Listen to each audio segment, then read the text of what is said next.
Hi friends, welcome to my channel Ratna Anupindi. మామిడికాయల season వచ్చేసింది కదా. ఈ సీజన్లో మామిడికాయలతోటి మనం అందరం కూడా రకరకాల ఊరగాయలు, పచ్చళ్ళు, కూరలు, పులుసులు చేస్తూ ఉంటాము. మన ఛానల్లో కూడా పికిల్స్ అనే ప్లేలిస్ట్లో మామిడికాయతోటి రకరకాల పచ్చళ్ళు, ఊరగాయలు ఉన్నాయి. ఒకసారి చూడండి. ఇవాళ వీడియోలో స్పెషల్ ఏంటి అనుకుంటున్నారా? నూపిండి ఆవకాయ.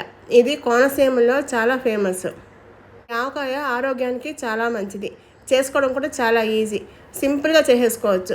మరి అది ఎలా చేయాలో, ఏమేం కావాలో ఇప్పుడు వీడియోలో చూసేద్దాము. అంతేకాదండి, మీరు కూడా ఒకసారి తప్పకుండా ట్రై చేసి మీకు ఎలా వచ్చిందనేది నాకు కామెంట్ బాక్స్లో తెలియచేయండి. అలాగే మీకు ఈ వీడియో కనుక నచ్చితే ఒక లైక్, షేరు, కామెంట్ ఎప్పటిలాగే చేయడం కాకుండా సబ్స్క్రైబ్ చేయని వాళ్ళు తప్పకుండా చేయండి. మరి ఇప్పుడు వీడియోలోకి వెళ్ళిపోదాం పదండి. ఈ ఆవకాయ కాదండి, ఏ ఆవకాయ కోసమైనా కూడా మీడియం సైజు కాయలు కానీ, పెద్ద సైజు కాయలు కానీ, పుల్లగా పీచు ఉండి కండ ఉండే కాయలు తీసుకోవాలి. అంతేకాదండి, కాయ కూడా బాగా ముదిరి పలక మారితే ఇంకా బాగుంటుంది ఆవకాయ రుచి. ఇలా తీసుకున్న కాయల్ని శుభ్రంగా కడిగి తడి ఆరనిచ్చిన తర్వాత మీడియం సైజు ముక్కలుగా కానీ, పెద్ద సైజు ముక్కలుగా కానీ కొట్టించుకోవాలి. చిన్న ముక్కలుగా కొట్టించుకున్నాము అంటే ఊరిన కొద్దీ మెత్తగా అయిపోతుంది, బాగుండదు. ఇక్కడ మీడియం సైజు కాయలు 4 తీసుకుని ముక్కలు కొట్టించుకొని తీసుకొచ్చాను. తర్వాత ఆ ముక్కలన్నీ కూడా శుభ్రంగా తుడిచి పొరలు తీసేసి జీడి ఏమైనా ఉంటే తీసి గాలికి ఒక అరగంట, గంట సేపు ఆరబెట్టుకోవాలి. మీకు తెలిసిందే కదండి, తడి ఉంటే ఊరగాయ పాడైపోతుందని. ఇప్పుడు ఈ ముక్కల్ని కొలుచుకోవాలి. కప్పు అయినా, గిన్నె అయినా, ఏదైనా సరే. ఇప్పుడు ఇవి కొంచెమే ఉన్నాయి కాబట్టి నేను చిన్న కప్పుతోటి కొలుస్తున్నాను. ఎక్కువ పెట్టుకునే వాళ్ళు గిన్నెలతోటి కొలుచుకోండి. దేనితో కొలుచుకున్నా కూడా కప్పైనా, గిన్నె అయినా 4 నుంచి 5 కప్పులు లేదా గిన్నెలు వచ్చేలాగా చూసుకోవాలి. ఇక్కడ నేను తీసుకున్న కప్పుతోటి 4.5 కప్పుల ముక్కలు వచ్చాయి. మీరు గమనించే ఉంటారు, కప్పు నిండుగా కొలుస్తున్నాను, అదొకటి గమనించండి. ఇలా కొలుచుకున్న ముక్కలన్నీ కూడా ఒక పళ్ళెంలోకి వేసుకోవాలి. అన్నిటిలాగే ఈ ఆవకాయ కూడా ఏటికేటది నిల్వ ఉంటుంది, కానీ మొదటి 3-4 నెలల పాటు ఉండే రుచి పాత పడే కొద్దీ తగ్గుతుంది. ఏదైనా కూడా మనం కొత్తలో తిన్నట్టుగా పాత పడే కొద్దీ తినం కదండి, అందుకని కొంచెం పెట్టుకుంటే సరిపోతుంది. మనం ముక్కల్ని ఏ కప్పుతో అయితే కొలుచుకున్నామో మిగిలినవన్నీ కూడా అదే కప్పుతోటి కొలుచుకోవాలి.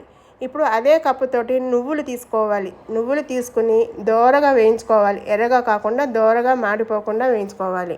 వేయించుకున్న నువ్వుల్ని పూర్తిగా చల్లారనివ్వాలి. నేను ఆల్రెడీ వేయించుకొని పెట్టుకున్నాను. వాటిని ఇప్పుడు మనం మిక్సీ జార్లో వేసుకుని ఆపి మెత్తని పౌడర్లాగా చేసుకోవాలి. ఆరకుండా గ్రైండ్ చేసినా, లేదంటే కంటిన్యూస్గా గ్రైండ్ చేసేసినా కూడా వేడికి నూనె వచ్చేసి ముద్దలాగా అయిపోతుంది. ఇప్పుడు ఈ నువ్వుల పొడిని ఒక వెడల్పాటి గిన్నెలో వేసుకోవాలి. ఇప్పుడు ఆ గిన్నెలోనే ఒకటిగా అన్నీ వేసుకోవాలి. ముందుగా 1 స్పూన్ వరకు పసుపు వేయాలి. ఇప్పుడు 1 టీ స్పూన్ వరకు ఇంగువ వేసుకోవాలి. పాల ఇంగువ అయితే బాగుంటుంది, నా దగ్గర అది లేక పొడి వేస్తున్నాను. ఇంగువ ఇష్టం లేని వాళ్ళు వెల్లుల్లిపాయ ఇష్టం ఉంటే అది కూడా ఇప్పుడు వేసుకోవచ్చు. ఇప్పుడు 1 టేబుల్ స్పూను మెంతులు వేసుకోవాలి. ఆవకాయలో మెంతులు ఊరి దాని రుచి చాలా బాగుంటుంది. ఇష్టం లేని వాళ్ళు స్కిప్ చేసుకోవచ్చు. అదే చేత్తో అదే కప్పుతోటి 1 కప్పు కారం కూడా వేసుకోవాలి. ఇలాగ కప్పు కొలతలతో చేశారంటే కళ్ళు మూసుకుని ఎవరైనా చేసేయచ్చు. ఇప్పుడు అసలైనది, రుచినిచ్చేది ఉప్పు.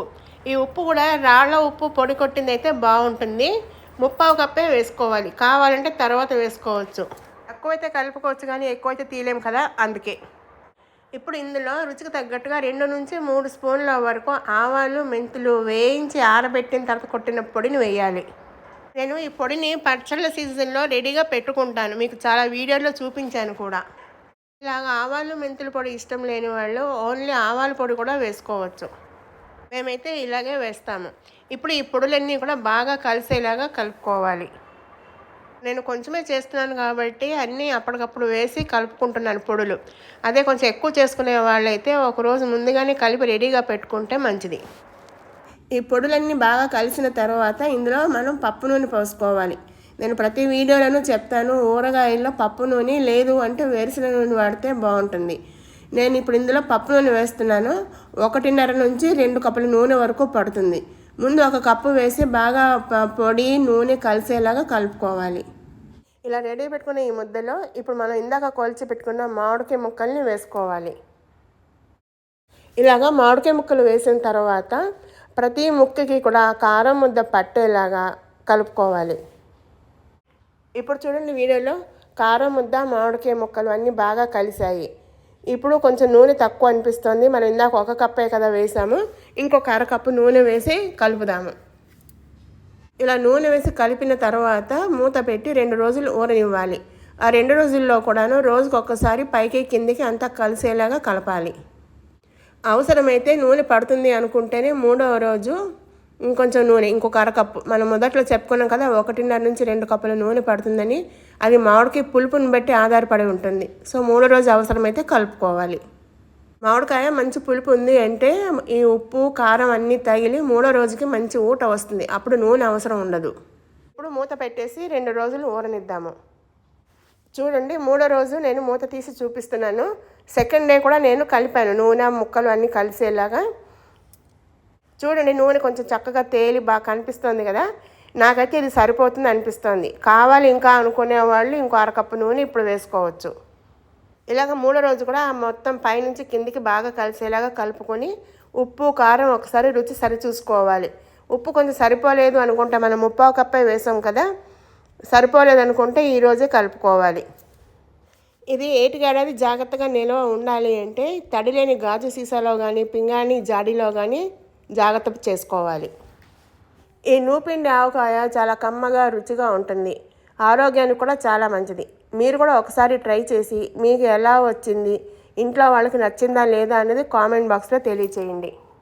అంతేకాకుండా ఈ వీడియో చూస్తున్న మీరందరూ కూడా ఏ ప్లేస్ నుంచి చూస్తున్నారు అనేది కామెంట్ బాక్స్లో తెలియచేయండి. మరి మీకు ఈ వీడియో రెసిపీ నచ్చినట్టయితే మీరు చూసి వదిలేయకుండా మీ గ్రూప్స్లో మీ ఫ్రెండ్స్కి షేర్ చేయండి. అలాగని లైక్ చేయడం మానేయకండి. తప్పకుండా లైక్ చేయండి నచ్చితే. నచ్చకపోతే డిస్లైక్ చేయండి. మరి కొత్తగా చూస్తున్న వాళ్ళైతే మరిన్ని కొత్త వీడియోల కోసము సబ్స్క్రైబ్ చేయడం మర్చిపోవద్దు. ఆవకాయ అంతా కూడా డబ్బాలోకో జడిలోకో ట్రాన్స్ఫర్ చేసిన తర్వాత పైనుంచి కొంచెం నూనె వేసామంటే ముక్క ఎక్కువ రోజులు మెత్తబడకుండా గట్టిగా ఉంటుంది. మరి తప్పకుండా ట్రై చేస్తారు కదా.